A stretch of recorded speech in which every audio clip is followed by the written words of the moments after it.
Akan saya mulai dari 3, 2, 1. Dewan juri yang terhormat, izinkan saya untuk memulai dengan sebuah premis, yaitu pendidikan adalah fondasi peradaban. Ia adalah jalan yang menghubungkan manusia dari gelap ketidaktahuan menuju terang pengetahuan. Maka kita akan bicara tentang model pendidikan. Kita sedang bicara tentang fondasi bangsa, tentang bagaimana generasi dibentuk bukan hanya untuk hidup, melainkan untuk berpikir, menganalisis, dan mengambil keputusan yang benar pada akhirnya. Sebelum masuk pada dikotomi pada mosi hari ini, saya akan jelaskan definisinya terlebih dahulu. Pendidikan klasik adalah sistem pembelajaran yang menekankan struktur, disiplin, dan kejelasan ilmu, di mana guru berperan sebagai pemandu utama. Mata pelajaran diajarkan secara terpisah dan sistematis seperti matematika, bahasa, IPA, IPS dengan dasar kuat dan pada teks dan juga logika. Sebaliknya, pendidikan progresif memposisikan guru sebagai fasilitator, pembelajaran berbasis proyek, diskusi, dan pengalaman secara langsung dengan topik yang terintegrasi. Dari definisi ini, saya tegaskan bahwa pendidikan klasik lebih layak diadopsi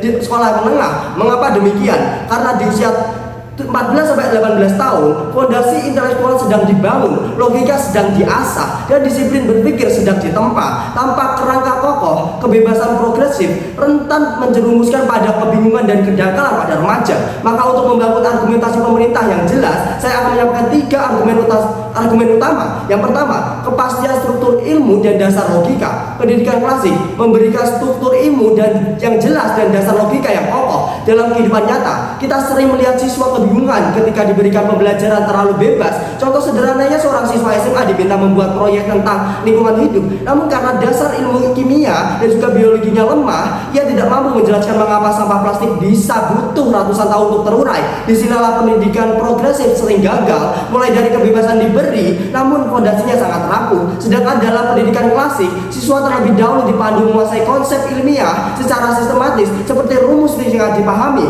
hukum kimia dikuasai, teks sejarah dihafal dan dianalisis. Dari fondasi inilah barulah mereka mampu berdiskusi, mengkritik, bahkan menciptakan. Seperti halnya membangun rumah, kita tidak bisa langsung menghias atapnya atau dalam rumahnya apabila fondasinya tiangnya belum kokoh. Yang kedua, membentuk disiplin dan karakter yang tangguh. Pendidikan klasik membentuk disiplin dan juga karakter yang tangguh bagi remaja. Kita hidup di zaman ketika godaan distraksi seperti gawai, media sosial, hiburan instan itu semua begitu kuat menarik perhatian para remaja. Dalam situasi ini, jika pendidikan hanya memberi keleluasaan penuh seperti model progresif, siswa justru semakin sulit untuk fokus. Kita ambil contoh nyatanya, siswa yang terbiasa dengan model bebas sering merasa cepat bosan jika harus belajar matematika dasar berulang-ulang. Mereka memilih langsung mendapat proyek kreatif yang tampak menyenangkan, misalkan proyek tentang lingkungan hidup, namun tanpa kedisiplinan yang mengasah logika aljabar, ketelitian berhitung, praktek tanpa dilandasi teori dasar, mereka akan kesulitan untuk menghadapi tantangannya hingga di dunia kerja nanti.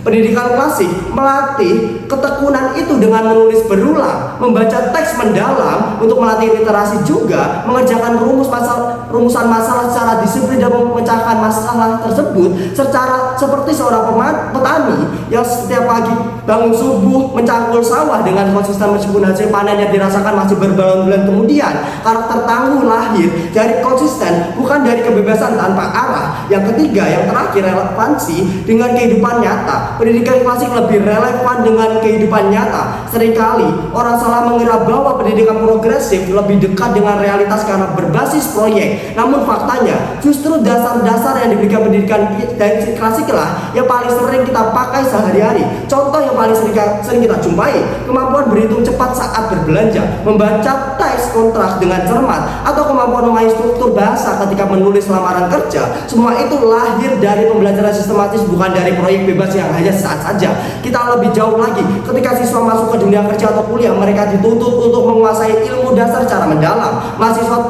Seperti mahasiswa teknik sipil tidak akan membangun jembatan hanya dengan ide kreatif saja. Ia butuh kimia dasar untuk memahami material, fisika dasar dan matematika dasar untuk memahami struktur beton. Seperti dokter juga, dokter tidak cukup hanya melakukan eksperimen bebas, ia harus menghafal anatomi tubuh manusia secara detail. Inilah relevansi nyata pendidikan klasik untuk membekali dengan fondasi yang bisa dipakai seumur hidup oleh para remaja yang sudah dibekali tersebut. Dapat kita simpulkan dari uraian panjang ini bahwasannya saya tegaskan bahwa pendidikan klasik bukan sekedar metode klasik ataupun kuno yang sudah lama, melainkan jalan rasional dan teruji untuk membantu generasi yang cerdas dan juga tangguh.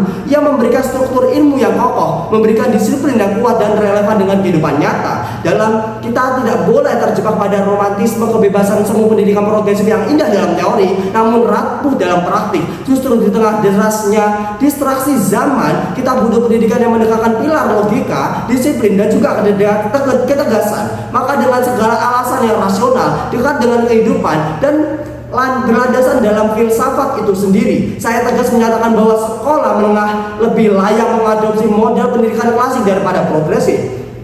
Pada akhirnya, pendidikan bukan sekedar cara mengajar, melainkan cara sebuah bangsa bertahan. Pendidikan klasik ada pilar kokoh yang menjaga logika, disiplin, dan berkarakter. Maka memilihnya bukanlah nostalgia, melainkan kewajiban sejarah.